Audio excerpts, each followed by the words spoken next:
So it seems to be working.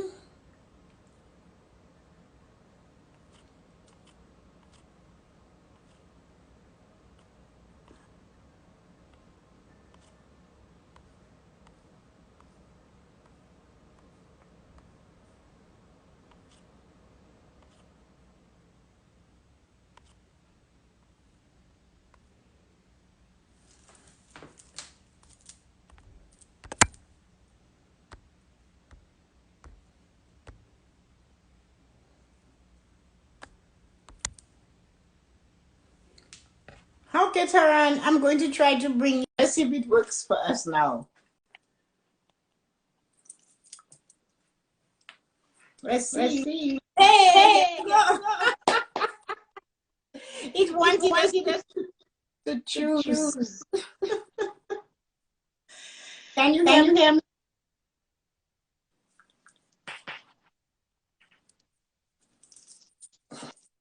me?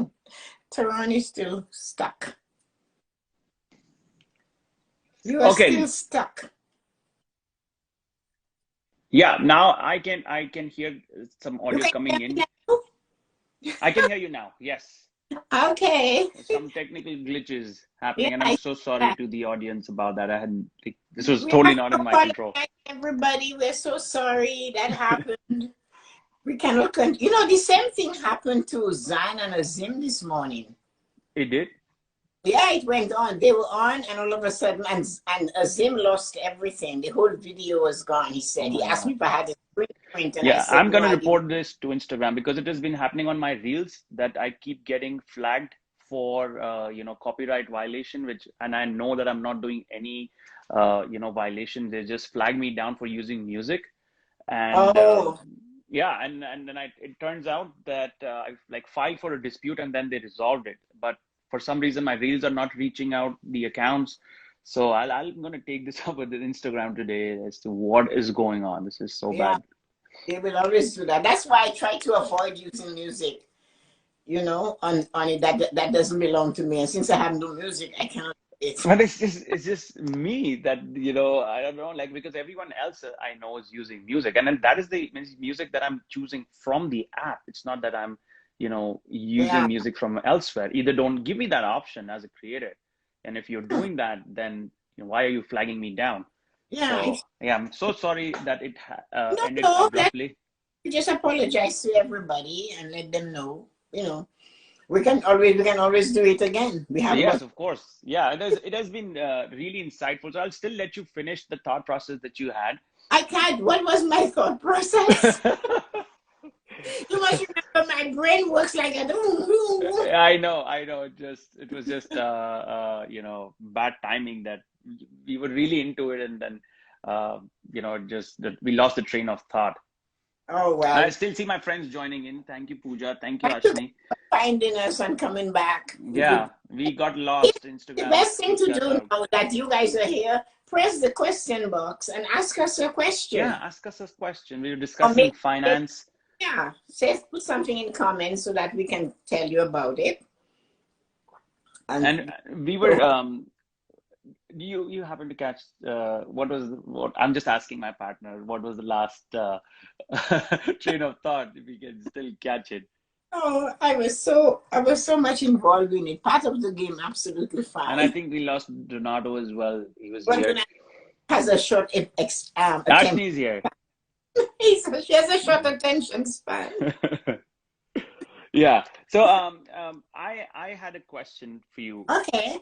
So like and that is just not me. So it could be pertaining to anyone else. So let's say a person still falls into the debt trap, and of course everybody would want to work on that, and then the system is designed in a way that will keep you on the hook because the debt monster wants to feed itself.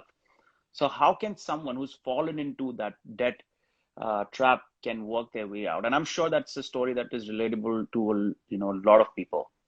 First of all, the very first thing that person must know is exactly how much money they owe. You have to know that. Don't and a habit to stop is when the bills come, don't hide them under a plate on the table or the fruit dish on the table. Open them and see how much you actually owe. Get a notebook and write them down. It's nice to use your It's phone, about knowing the numbers. but you shouldn't. Use it, write it on paper so you can total it. And even if you have to do this each step and walk away and come back, but do it. Know how much you owe. And at the same time, try to find out how much money you own. You know, how much money you have, how much money you get, what is your paycheck. Know the exact amount to the penny. And somebody says, I round it out. And I said, well, the dollar store does not round it out to the lowest amount. They want their 13 cents on every dollar. So why are you not claiming your 13 cents? So the first thing is to know how much you own, how much you owe, and then exactly what your salary is. And then find somebody who will do this for you and help you and serve you to fix it. I do this. Mm-hmm. And that's exactly where, you come in, because a lot of people might have this hesitancy of, seeing a financial planner and working their way out of this. And most people are still thinking that, I'll work it out. And most of us probably don't have the education or that wisdom. A planner, that is not the job of a planner. Or somebody who can help you out with. Again, Yeah. I'm not sure with the terminologies. The financial planner job is to make you wealthy. Mm-hmm. You need somebody who will make you healthy, financially healthy. There's 2 points. I chose to be the one that will make you financially healthy.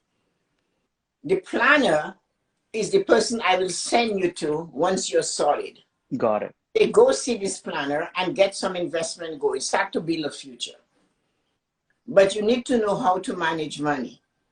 Many people that I took from just going from college and university, and then their late 30s now, they all have owned their home for at least 7 years. Wow. Because I took them when they were 23, and by 27, 28, 25 in a case, he owned his own home. So there's a lot of opportunities for you to learn if you get the right help. A financial planner wants to take you on a journey. They plan a whole entire family put together. They'll teach you how to become wealthy. I chose to make you healthy, financially healthy, get rid of the debt, manage the debt, control the debt, know how to build a savings, have confidence in what you're doing, have plans for your future. What are the 5 most important things you want to achieve? The planner will ask you that question too. But they take you, it would be a waste of time for them, of their time for them to take you and take you from debt and fix the debt and fix the credit beacon score and the credit report. Mm-hmm. That is not what a financial planner do. People have gone to financial planner and they have come back and said to me, all they wanted to know was how much money I had to invest. When they look at my numbers, they saw I had nothing to invest. They had no time for me. No, you don't. My job, I chose that job, is to fix you. Mm-hmm. To make you healthy. It's like you're sick financially, and I'm going to make you financially healthy. That's my job. And that's what I am passionate about. I could trust me, I could tell reading your book that every time, somebody was, helped and they referred, another friend or, somebody that they know who could use your help, and, you just enjoyed and you said that, my mission is to help. I could see that from your book. My mission is to serve people. Because as I said, I am talking from inside out. I am the banker who was in the bank, and my job was to do what I had to do to get paid. I had a family to help support. I had children to educate.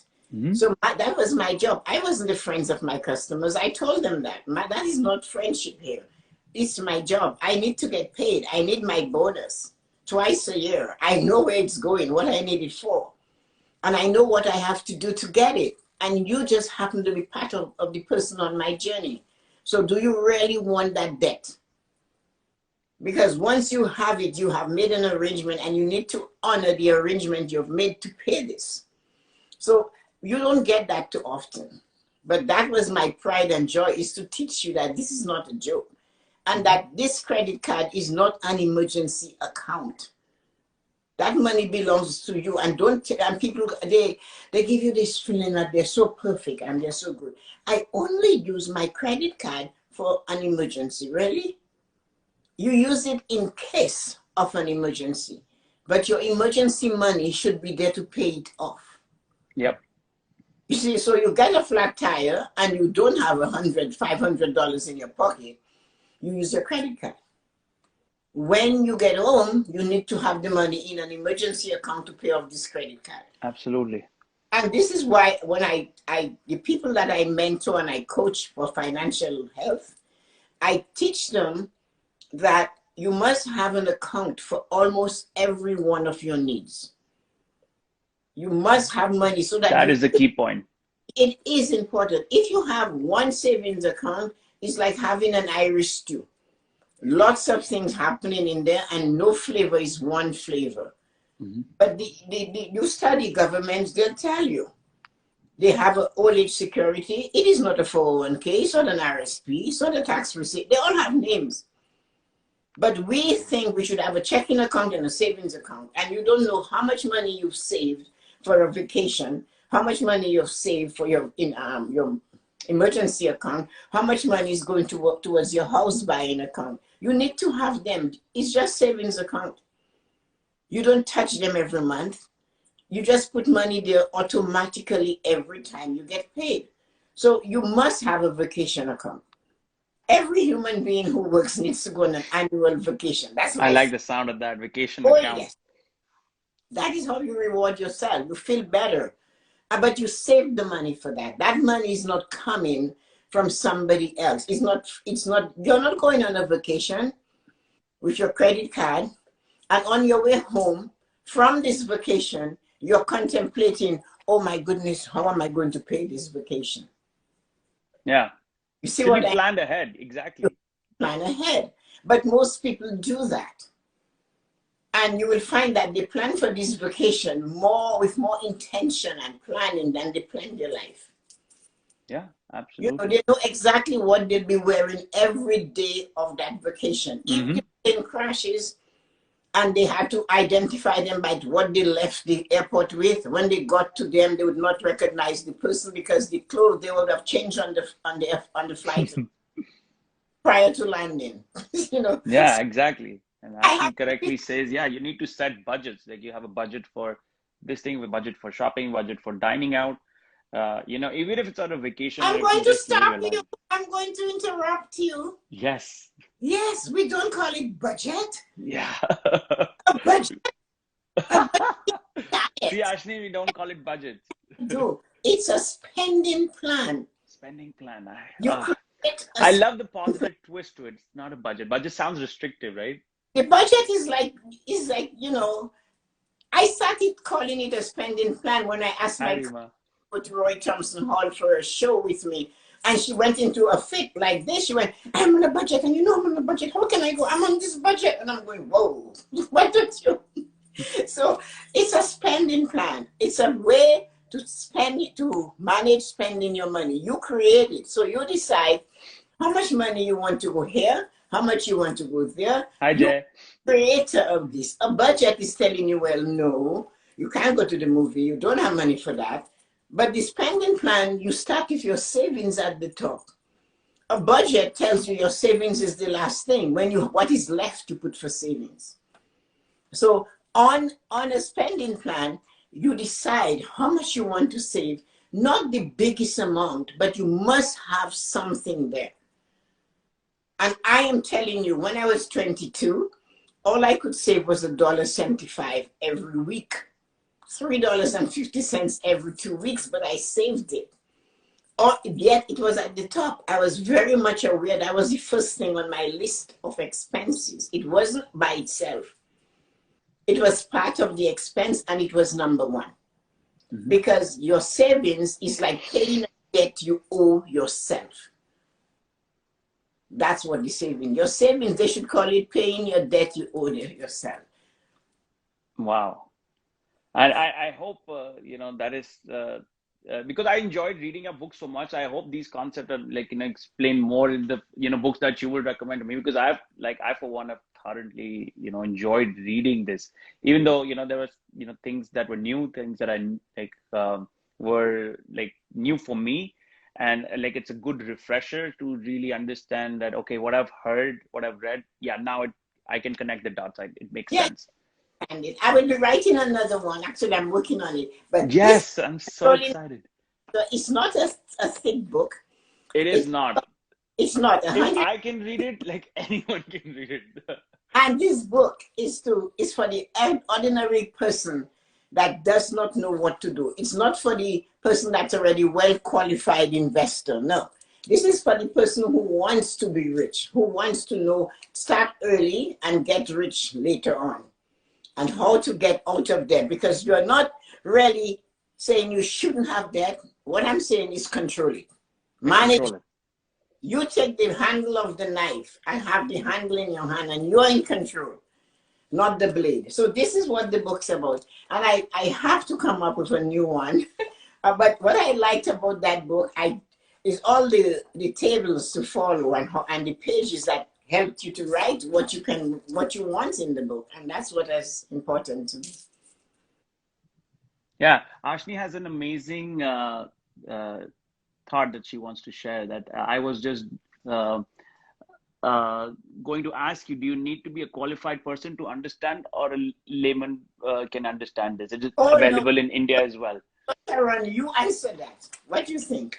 Ashni, uh, in a single word, yes, you can understand it. Doesn't really matter, you know, where you're coming from. It's laid out so simple. I got this off of Amazon, and you know, Tessa's in Canada, but for some reason it got shipped from the US. It came from Yeah, Indiana. no, it does. So yeah, look it up if you want. You know, I'll put this up as a story, or you know, something on my Instagram where you can find it. It's a really nice thin book. What I really love again is that the chapters are so crisp and you know so to the point, and then there is a workbook at the end of each chapter. Just like I want to pull up a page or two to show what I'm saying. So yeah, so whatever that you learn, you can actually make your own notes, and then she is like very nicely given a homework or just a summary of that already crisp chapter, and you can make your own notes and have your own learning. And just the way I did, like I said, if I can do it, my friends are probably smarter than I am. I wrote it actually for the person that is just don't know anything, whether you're 20 or you're 80 and you just have never been good with managing money and you don't understand usual jargon and you just want to try. So this book is not written in very fancy language, and I purposely did that. Furthermore, I wrote it in story form. Made a story out of it. There are three stories, three different types of people. The young couple starting off with school debt and all of that, and then the guy had no credit, and then the entrepreneur. Yeah. All very successful today. They're actually true stories. Yeah, I could tell that you know there are true stories, and just the way the conversation going, and what an amazing storytelling. You know, one chapter is about Angela and Lucas, and the next chapter is about Peter's next journey, and then you know you're circling back to their week two, their week three. It was amazing. Thank you. Thank you so much. And I like the entrepreneur because with this new economy, there are lots of people going to go in that field. Yes. They should read that book. It is the most basic way for an entrepreneur to start the financial journey. Because there's one time when Cuthbert came to see me, one of the statements I said to him, I remember that very clearly, Cuthbert, Mm-hmm. your pocket is not your bank. You need a bank. Remember, all his money was in his pocket because he got paid in cash. And I said, no, Cuthbert, your pocket is not your bank. You need a bank. Go get a bank. Go get a bank. We all need that financial institution. And That is. business, register your business. And, so all of these things. So yeah, I'll definitely share, you know, this book, and I know my friends are in India, so I'll see if I can link an Amazon India account to this. Otherwise, you know, I'm sure there are a lot of places you can, you know, get this one, like highly recommended. Thank Yeah, you so much. Amazon is the most popular, or the publishers of Barnes and Noble, but because it was written in 2009, yeah, it takes a little bit longer. for that. So, But you said that there is another part coming up, right? yeah, I'm working on making it just trying to make it match the times. Mm-hmm. And it took me 7 years I wrote it in 2002 and I didn't publish it until 2009. Wow.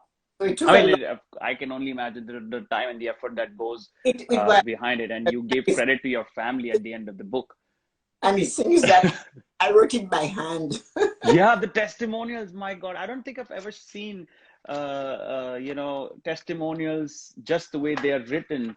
Again, I'm just so fascinated, just for the audiences, Yes, to see the testimonials are written by hand, yes, these are from actual people that who sent. actually, seek her help and thank her for it. This was amazing. I don't think I've seen anything like this. Again, I'm not an avid reader, so this blew my mind. I was like, wow. No, So, yeah, but the testimonials are very important because the people will understand it was meant to help these ordinary human beings and not any fancy person. So, well, anyway, we've been talking for we've how been, yeah, yapping for more than 60 minutes. And maybe that's the reason why Instagram cut us off. And they're like, you I two, will send it over take a to you. break. I'm going to send this over to you so you can post it. Definitely. I would love I that. Thank you so much. I don't know if you're able to save the other one. It did not, because it just abruptly ended. Yeah. And when I tried to save that as an IGTV, it said your video has to be an hour long. I said, of course, it was an hour long, but it didn't allow me to save. Okay. But I'm Well, definitely, Instagram is going to, get a very nice email I'm from sure me after this. I'm sure they will. But I'm going to save this one and send it to you. I will just send it to you that you can do. I'll send it to you and tell me if you know when I send them. Sometimes I'm not good at that, but you can. It's okay. It's okay. We're all learning as we go along. And this is an ever evolving app, something that Okay. is true today and then it's not true tomorrow. Thank you so much, Tessa. Anytime. And And thank you to everyone who joined us yeah, despite the glitches that we faced. And thank you, Ashni. I know it's late in India. And thank you, Komal. Thank you, all my friends and who joined this. Thank you. thank you everybody for coming to talk to us and try to get involved with this again next time when we do a live. Join us and put as many comments. And maybe I have a funny feeling they don't allow you to go too much over an hour. And all of the hi Tiggy, we came back on again. So what we're Mhm. just closing it up now. Yeah, absolutely. I did not want to end it on a very abruptly. So Yeah. I'm glad at least there's a good closing. So take care everybody and bye. Bye. Good night, guys. Good Take night. care. Thank you, Tessa.